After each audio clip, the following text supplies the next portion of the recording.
At the time of me recording this video, every single ranked lightweight currently does not have a fight booked, so I'm going to go and try and change that in this video by doing a little bit of matchmaking within the rankings. Now, I do believe that this is going to change quite soon. At the moment, as the time I'm recording this, we're actually anticipating a Dana White announcement, whether they're going to have Islam Makhachev fight on the UFC Saudi Arabia card, maybe even on the UFC 300 card. Who knows what's going to happen with the BMF bout as well. I think there's definitely a lot of matches that could get announced, honestly, just weeks after this video comes out.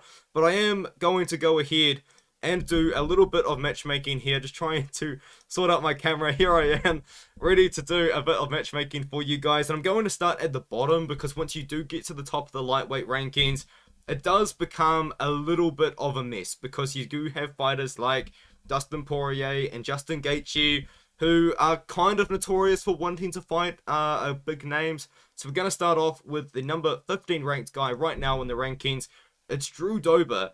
And Drew Dober is coming off a win against Ricky Glenn, but before that he was coming off a loss. And I believe that was I got knocked out by Matt Frivola. So what I've got here is a matchup against Alves Brenner. Now, the win against Ricky Glenn probably isn't even like a top 30 ranked guy. I think Drew Dober has to defend his top 15 ranking again against an up-and-coming guy, against Alves Brenner, who's had a massive year in 2023. He's coming off that win over Kanan Kotruski, but before that he did beat Goran Kutatalidze and Zubaira Tokugov. Now, you could do Drew Dober versus Mateusz Rebicki, who I don't have in this video, or even some other unranked guy that's coming up. The next one is going to be Bobby Green. Bobby Green, unfortunately, just got knocked out quite badly by Jalen Turner, and I don't think that we're going to see him come back for a very long time.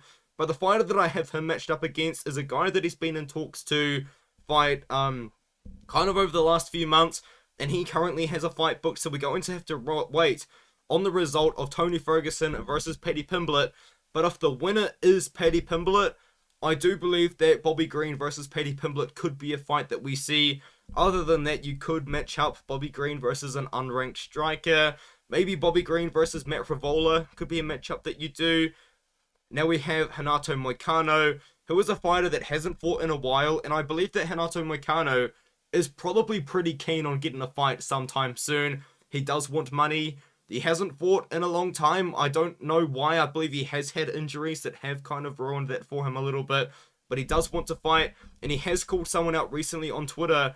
And this person that he called out probably isn't having a lot of people too keen on fighting him. That's Jalen Turner. Renato Moicano wants to fight against Jalen Turner. I think you do this early next year. Jalen Turner does need a little bit of time. He is coming off that win over Bobby Green. He does need a bit of time to cut that weight as well, because he's a very big for 155. I think early next year could be a big opportunity to do this matchup. Renato Moicano taking on Jalen Turner, maybe in like February, maybe earlier. I mean, earlier might be a bit too soon, but something along those lines. The next fighter is Benoit Saint-Denis. Now, Benoit Saint-Denis is ranked number 12. And I've got him fighting quite significantly up the rankings against a fighter that I do believe would actually accept this fight, in Rafael Fiziev. Now, this is a little bit of a nightmare matchup for Rafael Fiziev, but simultaneously is a pretty good matchup, because he is the better striker than Benoit Saint-Denis, so maybe he could have a bit of success in that matchup. But ultimately, Benoit Saint-Denis has been steadily increasing and working his way up the rankings, and I think that we might be able to see him do it again, and against Rafael Fiziev, who is ranked number 8 at the time of me recording this video.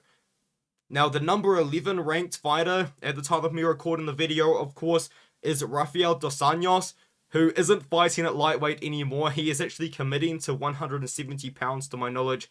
So I'm just going to skip up, and we're going to go up to number 9, which is Dan Hooker, because Jalen Turner is ranked number 10. And I've got Dan Hooker facing off against a fighter that did lose recently, because as you guys know, Dan Hooker is going to be out for 5 months. He said recently he's going to have surgery on his arm again, because he broke his arm. I believe the bone just didn't quite heal properly, or maybe he had a surgery or something like that, because he broke it again in training in preparation for Bobby Green. So you could do Dan Hooker versus Bobby Green again. If Paddy Pimblett loses to Tony Ferguson, then yeah, maybe Dan Hooker versus Bobby Green being rebooked is the fight to make. But the fight that I've actually given Dan Hooker makes, maybe initially it doesn't make sense, but I think that this fight actually does make sense. and that is Dan Hooker taking on Beneil Dariush. Now, the reason for this is it's a good opportunity for Beneil Dariush to get a win back, but it's also an opportunity for Dan Hooker to get into the top of the rankings, because as you guys know, Dan Hooker he's trying to chase the title. You know what I mean? Like, you don't fight Islam Makhachev on short notice if you're not trying to get a title shot. You don't go down to 145 pounds to take on Arnold Allen if you're not trying to chase the title. I think Dan Hooker still has that title in his mind.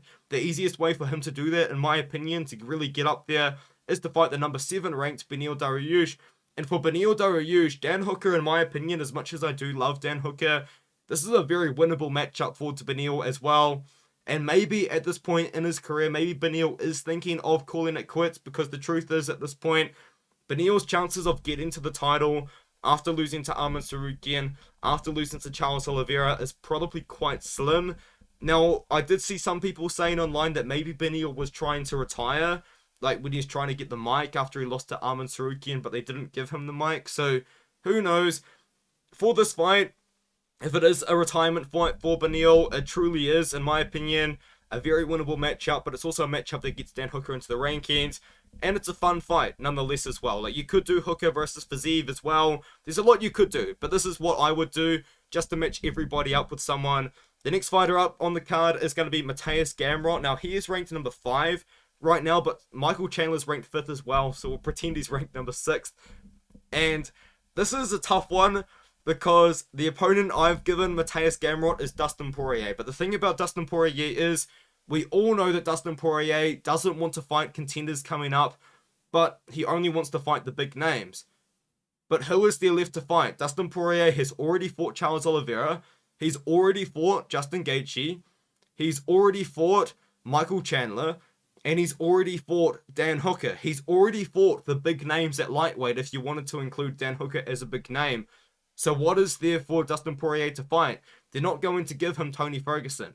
They're not going to give Dustin Poirier a rematch with those fighters that I just mentioned. They're not going to give Dustin Poirier Paddy Pimblett, for example, as well. Maybe Bobby Green versus Dustin Poirier, but that doesn't even make sense. Like, Dustin Poirier is ranked number 3 right now. Mateusz Gamrot is deserving of a step up in competition. And in my opinion, if I was Dustin Poirier, in the situation that Dustin Poirier is in, he's ranked number 3. He has to defend that ranking. Out of all of the upcoming guys, Mateusz Gamrot is 100% the most winnable matchup out of all of them, because we all know that Mateusz Gamrot isn't the strongest striker. He's an incredible wrestler, but Poirier is a good wrestler too, and I do believe that Poirier would be able to beat Mateusz Gamrot. And after he beats Mateusz Gamrot, then maybe we could see him have a claim to a Gaethje rematch, to a fight with Chandler, maybe a fight with McGregor if they wanted to do that. The thing is with Poirier, he needs to fight an up-and-coming contender. Gamrot is the easiest matchup out of all of them. If I was Poirier, I would fight Gamrot.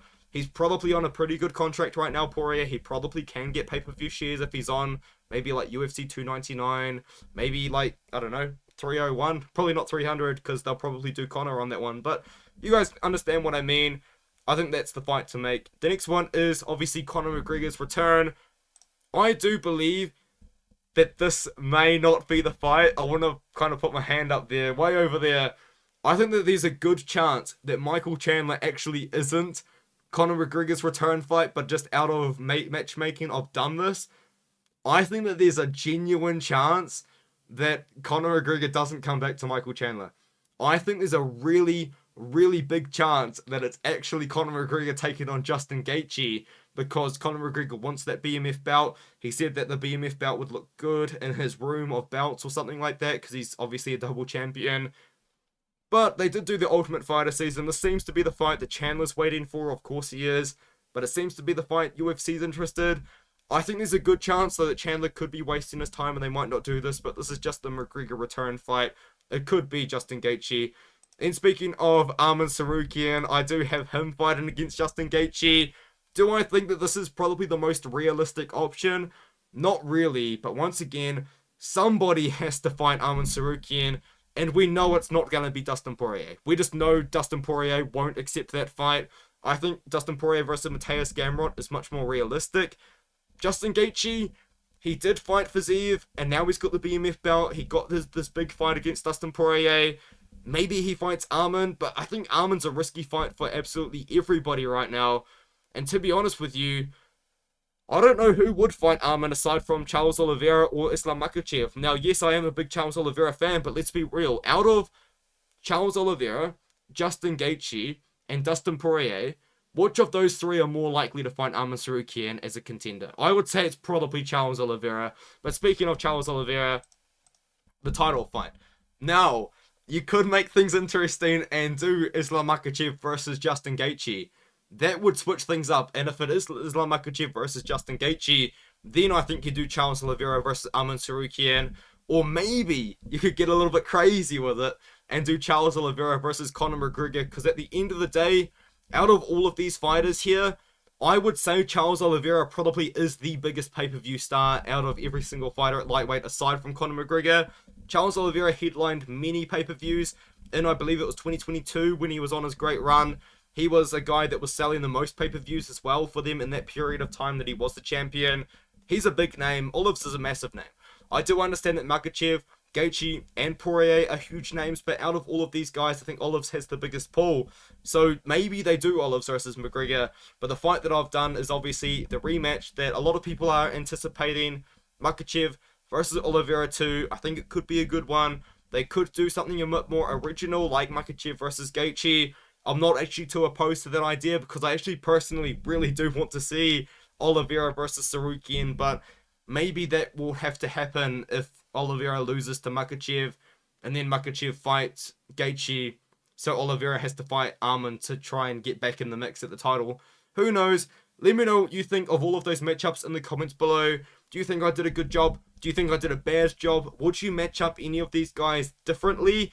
Especially these guys at the top, because this is difficult to matchmake, because we know that McGregor is in the conversation. McGregor and Chandler and Gaethje only want to fight the big names. They do not want to fight Gamrot, and they do not want to fight against Arman Tsarukyan, and I would put Dustin Poirier in that conversation as well. So maybe Poirier versus Dan Hooker in a rematch, who knows? That's the truth of it. I mean, Poirier, we know, isn't going to accept an up-and-comer, but I believe Mateusz Gamrot is realistic, which is why I've done that. Let me know what you think in the comments below, and I will just kind of keep plugging this at the end of the video. I don't have it yet, but I will have a Disc Golf YouTube channel soon, and I really would appreciate a lot of support on that channel, because at the end of the day, I am really trying to get sponsored as a Disc Golf player, and I think having a YouTube channel with a small following would really help me achieve that goal. And with all that being said, thank you guys so much for watching. I'll see you guys in the next one. If you liked the video, please leave a like, and if you haven't subscribed and you want to see more of my videos, please subscribe to my channel. And with all that being said, for like the second or third time, see you guys in the next one. Thank you so much for watching.